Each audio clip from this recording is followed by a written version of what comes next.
stuff through aged care. So we're going to take some questions at the end, but basically Carrie's going to run through a pitch deck, and then we'll kick it off from there. So Carrie, over to you. Thank you. Now I'm just going to do the thing which is always scary on any webinar, and that is share my screen. If this works, we'll all be very happy. And this is why I love Zoom, because it generally shares really well. So thank you and welcome all of you here today. We've got quite a lot of people registered. So even if you're not able to attend live, the recording will be going up and you'll be able to watch this afterwards. So it is our investor Q&A. And we're really excited to be partnered with Birchal for a crowdsourced funding raise. It's the first time we've done this. Previously, we've raised capital in very different ways to this. So this has been new for all of us, and it's been fantastic to see how many people already have embraced what we're offering.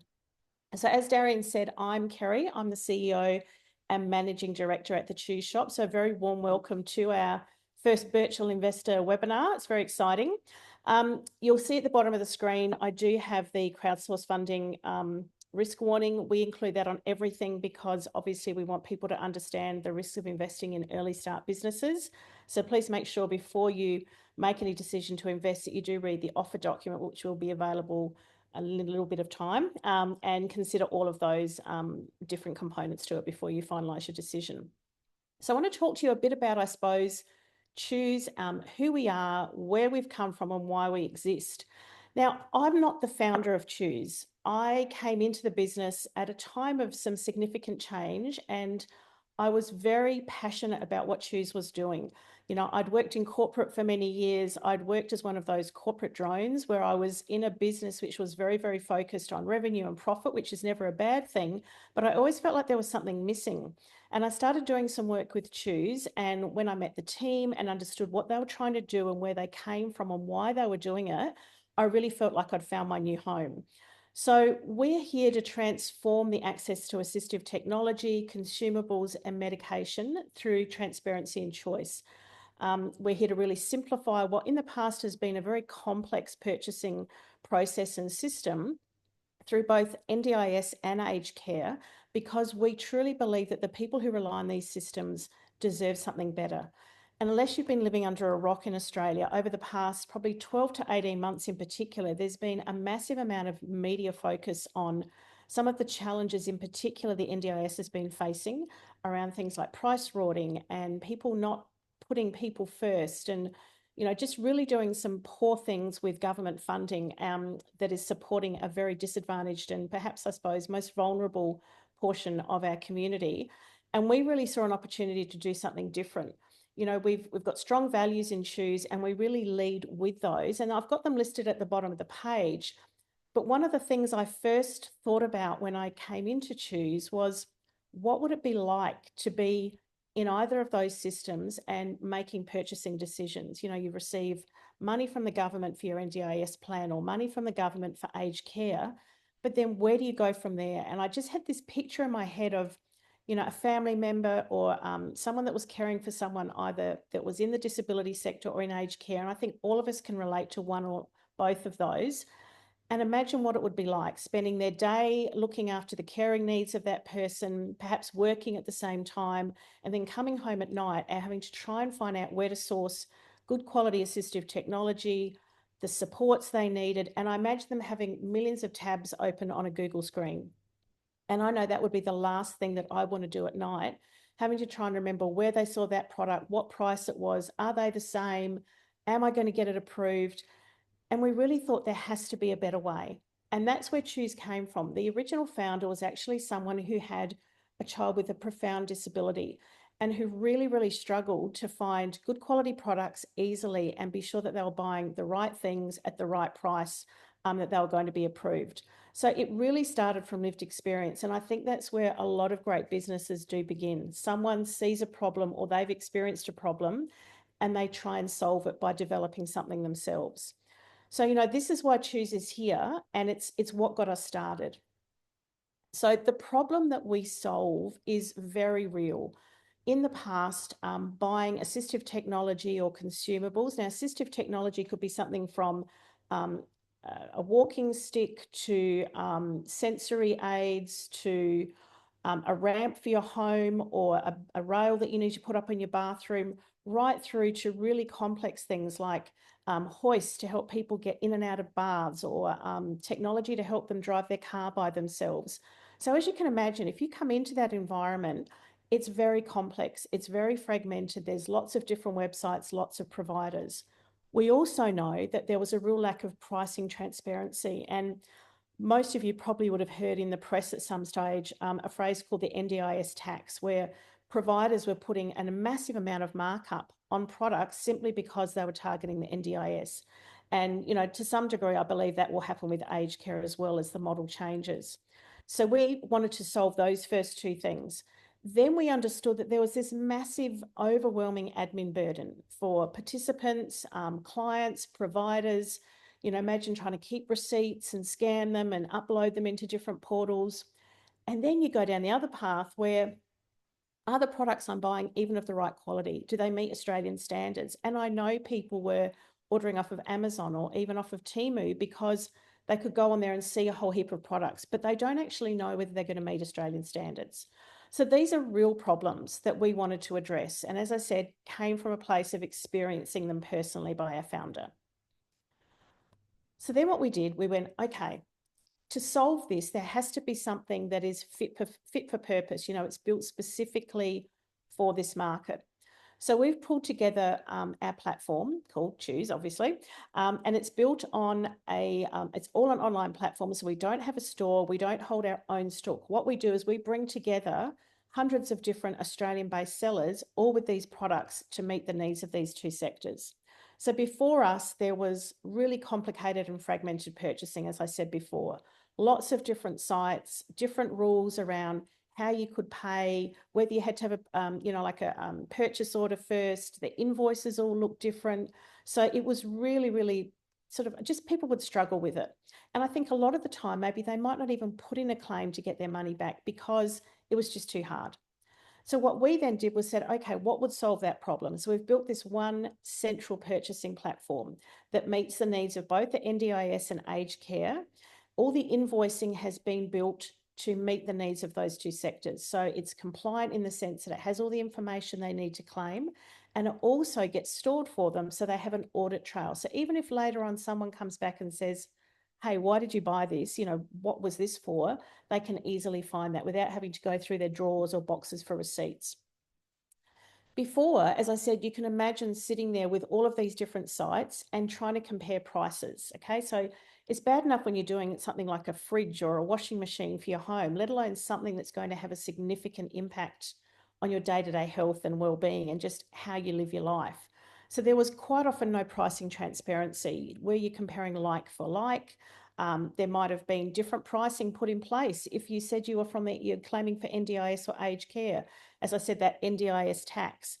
What we've done is we've actually encouraged competition and having multiple sellers on our site for the same product, and all the prices are on there. So just as if you go to somewhere like, I'm thinking Harvey Norman or the Good Guys. Good Guys is South Australian, I think, but Harvey Norman, whereby you can select, 4 or 5 different fridges or dishwashers or whatever, and you can compare the features, the prices, the specifications. We've actually done that on our site. So if you're looking for a particular walker or rollator, there might be 4 different sellers on our site that sell that one product. And we want you to have full transparency around what the pricing is, what the specs are, what the freight costs are. So we've got that all up on the site that you can compare it. We've also put all of the details on there that people need to claim through these sectors. So things called support item reference numbers. And probably if you're not familiar with, say, the NDIS, the closest equivalent to that would be when you claim through your private health fund or a Medicare, there's a code that says what that product is or what that service is. We've put all of those and aligned them with the products on our site. So we've got multiple sellers for the same product. It's really transparent and it's easy to compare to make sure that people are choosing the product and the price that's right for them, not just because it's the only one put in front of them. Then we come back to that other problem around the high admin that was involved in this. Now, in the NDIS, there's several different ways that people can manage their funds, the money that's allocated to them by the government under their NDIS plan. They can self-manage, which means they're responsible for keeping all the receipts. They can choose who they buy from. It's exactly as it says, self-managed. Then we have plan managed, which is where around 63 to 65% of all participants choose to manage their funding. So that's really growing. It's a big part of the sector. And that's, they're like a financial intermediary. So think like a bookkeeper for your NDIS funds, but with other sort of supports built around it. So it means that you've got someone there to help manage your payments and things like that. And then you've got the NDIA agency managed. So that's quite often perhaps really high value complex plans, or if the person is unable to manage it themselves or doesn't have a plan manager. So there's really different requirements for each of those. But at the end of the day, you have to show what you're buying, you have to prove that you need it, and then you have to claim for it. So no matter which of those processes that people are using, we've built our site with that in mind. So it's not just a standard e-commerce sort of checkout and payment process. We will submit directly to plan managers so people don't have to download things and then upload them. We'll put claims straight through the agency if they need it. And if people are self-managed, it keeps all of the records on the site for them. So it takes away all that admin. And when people go to claim, if they're using a plan manager, we're sending through the invoices in a format that streamlines the processing for them as well. So we've really sort of, I suppose, that's our big point of difference. We've really changed the game in that regard. Then we come down to, people worrying about the products they were buying, because this was very real. As I said, they might order off Amazon or Temu even to just get something quickly. But that meant there was a lot of inconsistent product quality, compliant risks, even a lack of clarity around origins or suppliers. So when we set up our suppliers, we only use sellers who are have a physical location in Australia. So that means they have to have the stock here in an Australian warehouse or location for pickup. It has to be covered by Australian, regulations and quality standards. So we guarantee all of that beforehand. We go through all of those checks. So we only use Australian-based sellers. It's covered by Australian rules, and the quality and warranty is there. We also don't pay our sellers until the product has actually been delivered. So that's good in two different ways. It's great for the seller because they know that they actually don't get an order until it's been approved and the money's been paid to us. So whether a plan manager pays us or the client themselves pays us, only then do we send an order out. And for the customers, we don't actually pay the seller until it's been delivered and tracked to their home. So that means they feel secure knowing the money's not being handed over till they get their actual product. So this is a really different approach to what's happened in the past. There's been other people who I suppose have had a site where the products are online. They may say, here, we'll generate an invoice for you and we'll do this and do that. We have it all happening automatically in the background. So it's really, really simple. It's a really big point of difference between what's been happening in the sector previously. And what we're doing with NDIS also applies to aged care. All of those same sort of processes are built in for that as well. So we've been around for a while. The company itself was registered in 2021, and we've had put out, like I suppose, what you call a minimum viable product. We wanted to make sure that we had product to market fit, and that was our first stage. And that was really focused on getting feedback from the sector, getting sellers on board, getting feedback from our community to make sure that what we were doing was actually what they were after. Once we knew we had that, then we focused on really growing the platform. So we actually made the decision to go to a new platform. So went from something which was sort of just our test one into one that's what I would call enterprise level. So it can handle large volumes of transactions. It's got lots of features built into it, and it's very secure as well. So since launch, we've had 9,000% overall growth, which sounds really, really enormous. And it is. It's been really positive. We started off with just a few sellers, a few products, and very sporadic orders, like any new business. And then we've built out our seller base, to around 200 Australian-based sellers now across a whole range of categories. And we've got nearly 20,000 products on our site. And we're planning to grow that out to 500 sellers and around 60,000 products. So there's a lot of scope there to increase the volume of products. Now, over the past 6 months in particular, when we've had a really structured marketing campaign, we're seeing our cart value go up consistently per purchase, which is what anybody who has a digital or e-commerce site is all about. How can we see that value growing? And we've had some really large, big standout purchases as well. So people have shown they're very comfortable with buying high value products off of our site and having them delivered. when we built the site, we were really wanting to make sure that people understood that they could go to 5 or 6 or 10 different sellers in the one transaction on our site and just get one invoice. So instead of getting 6 or 10 different invoices or receipts from all the different sellers, they get one consolidated one. And it's been great to see that people are actually using the site as we wanted them to. You know, they were on there looking to start off with one thing, and then the next order they'd come back and they might buy 5 things. So that's been really positive as well. And we're now really excited to see that we're getting repeat orders. So customers that have come through and bought, you know, once from us initially are now coming back for their 3rd or 4th order, which again reinforces to us that they're comfortable, they feel safe in using us, and we're delivering what they need. We added in the option around agency managed. Remember, that was one of those 3 sort of funding methods or payment methods only about 4 months ago. And we've seen now that we're getting an increased amount of agency managed orders coming through. So that's been interesting for us because it's a very different process dealing with a large government agency, but the process is working well, the claims are going through, and we're also seeing government departments, largely around early childhood in the education department, purchasing kits and products from us as well. So they're coming onto the site and seeing things that meet their needs also. What we did then as well was, because we wanted to move into aged care, and I'll talk a bit more about that in a minute, we actually started looking at some targeted digital advertising campaigns into that sector. And we've noticed a big uptake in orders from that area as well, which shows that the processes and I suppose the structure of what we do works really well for them. Now, with any digital site, all of the metrics and things we look at, and one of the indicators that we're growing is our web traffic each month. Now, we're over 10,000 visitors per month now, and based on our marketing and the ramp up that we've had in place, we believe that we'll hit around 50,000 monthly visitors within 6 months. And that's really exciting for us because it shows that, you know, not only is our digital marketing working, but our search engine optimization, which we're doing in the background, is also driving more organic traffic through to the site as well. So this is something that we're really pleased about. We've put in the hard work. We've, I suppose, held ourselves back a bit to do that constructive development and to get feedback to make sure that what we were putting out there was what the sector needed. And we've now seen that it's been paying off. So of course, like any business, no matter how much good we want to do and how much of a values-based approach we have, we need to make money to be successful and to be able to actually deliver on all these features and deliver on what the sector needs. So we have a really simple business model. We upload the supplier's products to the Chooze shop. We've built automatic systems that do that. So APIs, they are, which connect, you know, people's websites to our platform and pull the products in. The benefit of this approach is we don't hold any inventory. So we don't have to go out and buy stock and hold it on our site to wait while people buy it. We pull that directly from our suppliers.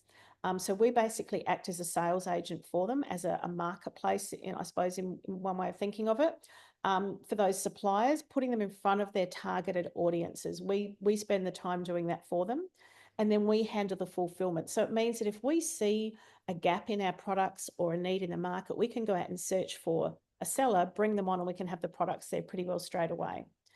We have a really strong quality process. So we have a head of quality who's been doing this for many, many years. She was involved in the commercialization of another big medical device and took that right through from development to, you know, selling it out in the market. So she understands the need for quality and compliance. And as I said before, we only partner with trusted Australian-based sellers. So it means that we know where they are, we know their stocks in Australia. Then what happens is clients come to our site and they use Chooze for simplicity and speed. So it's a really fast and efficient way for them to buy assistive technology, consumables, and even some everyday essentials. And this, I suppose, is a big thing to remember too, that not everything on our site might be purchased with NDIS or aged care funding. People will use the site to buy products because it's an easy to use site. We've focused a lot on accessibility, making sure that even people with lower digital literacy or who aren't digital natives can use our site and feel comfortable on there. And then they've got an easy claim process if they are buying for NDIS or aged care. You know, it means they reduce the amount of out-of-pocket expense they have. They don't have to pay for it and then claim it back. And some of these products are quite expensive. So I would hate to be in a position where I might have to tie up, $2,000 or $3,000 of my own money, waiting for a product to be approved and delivered before I could claim it back. And then what we do is we take a commission on each sale. So it's we're very clear with our sellers when they join our platform. We have a really specific seller agreement which talks about what we will and what won't do and what they can and can't do. So we don't allow them to bump that 15% on top of the normal retail price. They actually sign a document saying they will not charge any more for the product on our site than they do anywhere else, because we don't want to be part of that rorting or price gouging for NDIS or aged care. We have a freight provider that we use. So we make that 15% commission on the retail price. And then we also make a margin on our freight. So we have a national freight aggregator that we use, which means we can track delivery for everything, which means we have really efficient pickup and delivery for people. And the customers actually pay the freight and cover that. And we make a small premium on that for shipping. And as our volume grows, we will make a better margin on that shipping as well, because obviously all freight providers look for the more they put through, the better rates you get. Then we have a couple of other products which are subscription products that we have implemented. They're called the Freedom Pass and the Care Pass. So these are great for us because they're also great for our customers. So if you're in the NDIS sector, we call it the Freedom Pass, and it's an annual fee that you pay, which covers all of your freight and delivery for that 12 months. So if people before were thinking, I don't want to order my continence products, every month because I have to pay freight on them all the time, and it means I chew through my budget. This is a great way of them having a fixed fee for their freight for the year. And then that renews every 12 months. In the aged care sector, we have what's called a Care Pass, very similar approach. And we've done that because we know that in this sector, there's lots of deliveries around things like medication. And the difference being for aged care is that we have one for individuals and we've also got an institutional one. So if an organisation wants to arrange to have bulk deliveries done to their premises for all of their residents, they can actually take advantage of this system as well. Then in the future, as our web traffic grows, we're planning to introduce seller subscriptions with additional benefits at different levels. So that will be a monthly fee that sellers will have the ability to opt into at different stages, which will give them things like dedicated product promotion or some additional marketing or blog articles promoting their business. So I think the really important thing here around our business model is we're not just relying on one revenue stream or one sector to generate that. We've really thought about, you don't ever want to put all your eggs in one basket, but you also want to make it easy for people to understand. So we have a really simple business model. So I've been talking a lot about aged care and NDIS, and the reason that we're really focusing on these two sectors and not just trying to be everything to everyone, even though anyone can buy from Chooze, I'm not going to turn a customer away, but these are two of Australia's largest and fastest growing sectors. And some of the numbers here are quite mind-boggling. But I'm sure, as you know, we are an ageing society and the federal government has recognised that as well. And the reality is that in the aged care sector, there simply isn't enough beds now in residential aged care, and there certainly won't be in the future. And if you do any research into the rate at which, the aged care sector needs to grow to support this, it's quite disturbing. There's no way that we would ever have the capacity to manage all of our ageing population in residential aged care. And it's actually not in the best interests of a lot of them, because it really does change their life, their well-being, their mental health. So what the federal government's doing from the 1st of July this year is introducing the new home care package approach. So they're putting additional funding into that. And they're really focused on keeping people in their own homes for as long as possible. So ramping up the support around that, looking at different funding models and encouraging, more community support and community-based management for those people. And then the NDIS currently has around 700,000 participants in it, which is growing at a fairly fast rate. It has been pulled back a lot with the NDIS reforms that have gone through. But there's I suppose, a real balance required between cost saving and not impacting participants. So what we've done is we've tried to look at both of these sectors and gone, how can we align ourselves and the offering we have with the changes in the sector while making sure that anything we put in place aligns with the government models, because that's where the funding is heading, but also keeps the focus on the participants. So we know if we can streamline some of these really sort of clunky processes for them, it enables them to get back spending more time on other aspects of their care. So when you look at this here, you know, the 24-25 budget will be around $80 billion will be allocated in total to both aged care and the NDIS. And then after that, up by, you know, sort of 26 and further on, up to $87 to $90 billion estimated. Now, these are both legislated funding streams, and you can never say never. But one of the things that I always look at is this is a bit like Medicare. It's legislated into our Parliament, you know, it's law in Australia. What we want to make sure of is that anybody that's in these sectors has the best opportunity to have a great result from it. So, you know, we're uniquely positioned to engage and support both these sectors because we've looked at, you know, centralising compliance and a scalable platform. So it's very easy for us to grow and scale our business. What we're doing is reducing that friction. We're streamlining their purchasing, giving them more transparency for not just the participants, but also the providers and the funding bodies. And as I said, we've made sure that we've really aligned with those reform priorities to make sure that we're being accountable to what the government is aiming towards as well, and we're giving as many efficiencies as possible. So this we see as a really natural growth progression for us. We've been working a lot longer in the NDIS space, and earlier I spoke about plan managers and how important they are in the sector. Now, there's a sort of the top 10, you know, plan managers, and this gives you an idea as to roughly how many participants they have. Now, obviously, these numbers could change up and down, but it's designed to give you an idea. And overall, we know that these top 10 represent around 40% of all of the plan managed participants. Then after that, there's about another 1,200 that, you know, sort of represent the remaining 60%.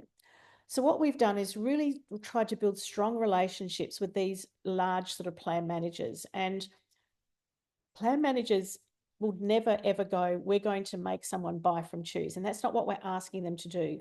What we're doing is trying to help educate them, make their participants aware of what we do, show them how it streamlines. And, you know, we've done some sort of, I suppose, offers with them around, you know, discounts off of freedom passes if they'd like to buy them, not making it conditional to obviously the plan manager telling people they have to use it, but just working with them to really educate. We see this is a really great direct to market path for us. It's a low cost and high return because we're getting in front of the people that already are looking for ways to make their plan more effective and more streamlined by using a plan manager, and then we're adding value onto that. And when we built things like our invoicing model and the way we've structured things, we got a lot of feedback from these plan managers. So in particular, my plan manager and plan partners, plan tracker, we spent quite a bit of time going through our invoicing approach with them, making sure it worked with the scanning software, working out the best way to send invoices, because we know that if we can streamline this for them, it's going to be better for their clients and their participants as well. So this is a big area of focus for us, and it's one where we spend quite a bit of time building relationships, educating, doing training sessions with their staff, and connecting with them at networking events and expos and things as well. So I've already talked about aged care and why it makes sense, and we really believe this is our next big win and where we want to scale and grow into. So we are unique in that our platform translates directly to aged care. We don't have to actually build out a better mousetrap to deal with the aged care sector. We can really easily tweak what we're doing. And in fact, we are already having people that are buying from us and claiming. Over the past 6 months, we've engaged with a partnership with a pharmacy and pharmaceutical group, and they're the largest provider of generic prescription drugs in Australia. And they're really looking to expand the way they go out to market. So they've, come on as sellers, and they're working with us around our national logistics provider because it helps them to manage medication management at home for their clients. So this means that we've put together packages around things like a medication management unit that automatically dispenses their medication, plus a freedom pass or a care pass, which gives them free freight. And then we've set up automatic renewals for their scripts. So it was a bit of a pilot to see, would this be something that the aged care sector would leverage? And it's been very, very popular. We've now had other pharmacies come on board as well, wanting to engage in this. And I've been in discussions with some large aged care providers who are very keen to use us to actually buy their consumables and assistive technology, because they can see that the way we invoice, the way we consolidate things would streamline so much what they do on a daily basis. One of them is signing off 6,000 individual invoices every month. So you can see how by us offering a consolidated invoice for a client, so instead of that, perhaps that person going out and buying 5 or 6 different things from 5 or 6 different providers, they can come through us, get one consolidated invoice, and then their provider just has to sign off on one. And it's got all the codes and it's the same format. So the implications from a cost saving perspective for the aged care providers is also massive. And the time saving as well. So if they're not spending as much time doing admin, they've got more care minutes to actually spend with their clients, which is what everybody wants. So this sort of gives you a summary of it. You know, the sector reforms come in the 1st of July, where the government wants to keep people in their own homes. They've got an additional $6 million worth of funding being released straight away to get this underway. Then, because all these people are going to be in their own homes or in places like independent living in a retirement village, there's a real need for an accelerated direct-to-home model to support over 250,000 people in a very short time frame. And we can actually do that. We've got the platform, we've got the products, and we've got the logistics platform and provider already built. So we can actually, excuse me, support people direct through those home care packages. And also, if they're in an aged care home, so residential aged care, we can support them there as well through our sort of, direct to B2B model. So we're really positioned very effectively to transition into the aged care sector. So why does this matter for you if you're a prospective investor? You know, it gives you access to a $45 billion plus growth market. You know, this is, early exposure to a major under-digitized sector. As we've seen, as I talk to more and more of these providers, they are not digital ready. They're looking for a solution.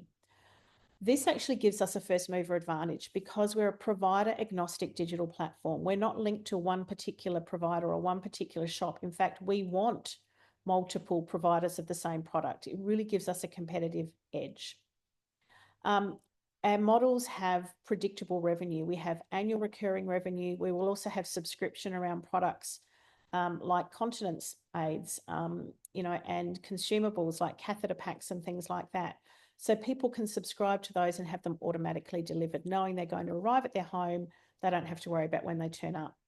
And what we've done is we've made sure that we align with the reform and the compliance needs. So the aged care sector in particular is under a lot of pressure to deliver safer, more transparent care. So again, if we can take, hiccups, if we can take away some of that admin, that gives them more time to spend with their clients.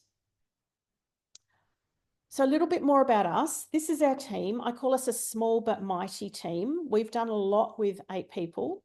So I'm the CEO and MD. And then that sort of middle layer there is my leadership team. So you can see we keep it pretty lean. So Jordan is our system specialist. He's my head geek, I call him. He literally sits with his headphones on, coding and making things happen much, much faster all the time. He's got a brilliant brain and he's built his own e-commerce business from scratch many years ago. So he's got some great experience and prior knowledge that we draw on. Then we have Ali, who's our head of marketing. Ali has lived experience in the disability sector as well. So she has a great understanding of some of the challenges, and she makes sure that our communication and our engagement with both our customers and sellers is really relevant and helps to build a community around Chooze. And then we have Sophie, who is our creative marketing assistant. She puts out all the beautiful branding, the videos, the social media posts. She's got a real eye for our brand and how we want to represent it out in the community. Billy, who's our partnerships manager, has worked in disability for over 15 years, and he's worked at the NDIA, he's worked as a planner, he's worked in early childhood. So he brings so much knowledge and understanding and education for the team as well to make sure that whatever we deliver is relevant to the sectors. Robert is our head of customer operations, and he is just brilliant with the processes and engagement to make it streamlined for our customers and also our sellers. And then he works with Gary, who's our customer success specialist. Now, if you've seen our video on Birchal, Gary is our star. he has lived experience. He had a life-changing injury about 2 years ago where he lost his leg below the knee. And he has really, I suppose, brought a whole new level of empathy to our engagement with our customers. I quite often hear calls where he's been talking to a participant who doesn't know how to explain the reasonable and necessary to get their product claim through, and he'll talk through with them and help them understand what to do. And he's really shown us the impact that an NDIS plan can have on somebody's life in a very positive way. And then Catherine is our head of quality, who I spoke about before. She's got degrees in public health. She's got a PhD in public health. She's worked in another startup around a medical device and has a really solid understanding of how to make sure that we're compliant without boring everybody to tears. So we actually see the value of, having really high quality standards, and she holds us very, very accountable to that. Then we have our the directors. So there's myself, and then I'm very fortunate to work with both Ange and Dan. They have a really strong finance and markets background. So Dan is on several boards. He's been involved in equity markets. He's got a really keen sort of understanding, I suppose, of the markets and how to help us grow effectively. And the same with Ange. He's worked in finance and investment for a long time. He's got a really, really strong governance background. So he's ensuring that we keep that strong governance around the company structure as well. Because, if people are investing their money with us, they want to know that we're going to be doing it appropriately, we're going to use it appropriately, and we have all the right governance and communications in place.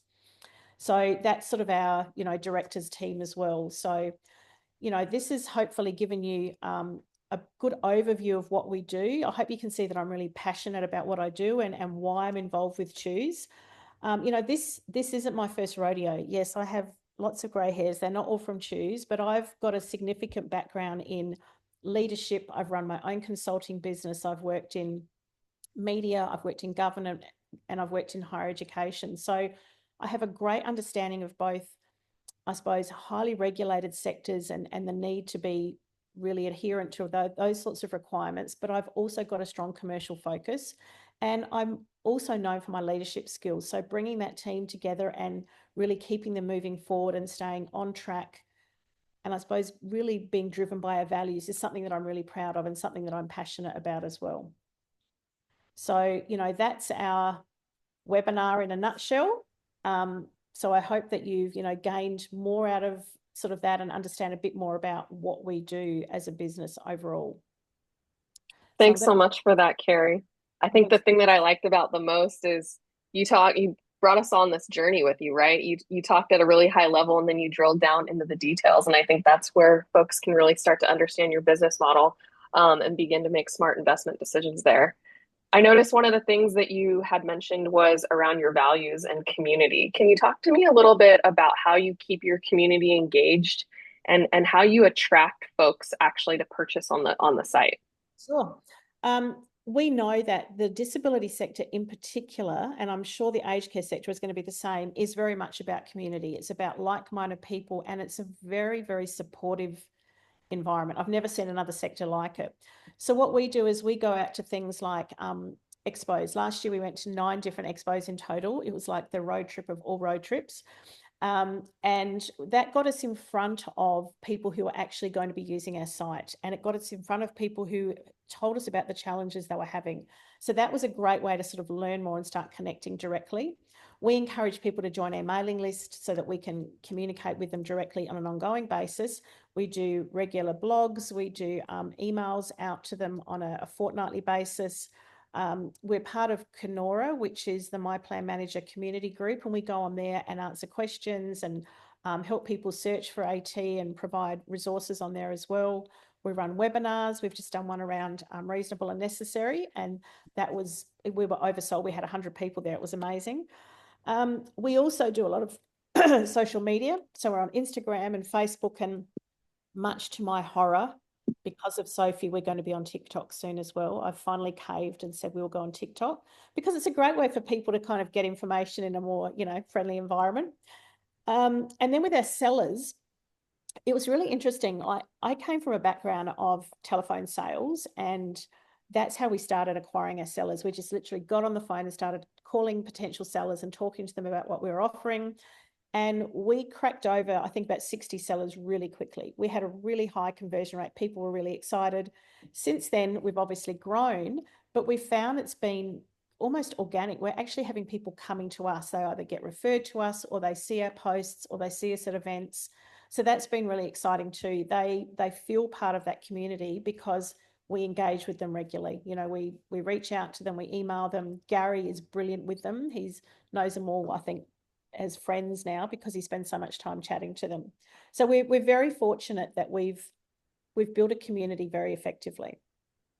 Yeah, it sounds like that. It sounds like it's really a kind of a two-sided marketplace where both the people seeking NDIS, I guess it would you say it's like equipment It or is te more technology?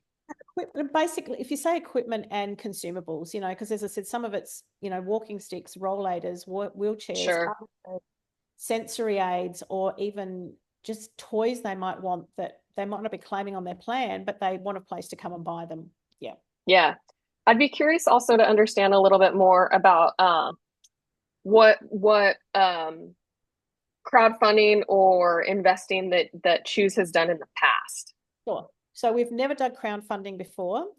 This is the first time we've done that, mainly because I thought this would be a great way to connect with our community. We thought it would work well because of that.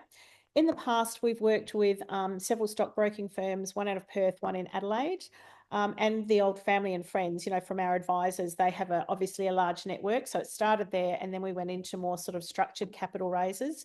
So we've dealt with some really large investment groups. We've raised, you know, nearly $3 million, or just over $3 million through other sources in the past. So this is the first time we've done crowdsource funding. Yeah. Cool. Well, I know that Birchal's super happy to have you on the platform, and looking forward to getting you funded. So, if no one on the line has any questions, I think we can probably wrap for today. This link will go out in an email format and be posted on YouTube for anyone in the future to be able to watch it. So yeah, thanks so much for taking us on this journey, Carrie, and looking forward to getting your campaign live. Thanks so much. It's been great to have the opportunity to share it all. All right, we'll talk soon. Thank you. Bye. Bye bye.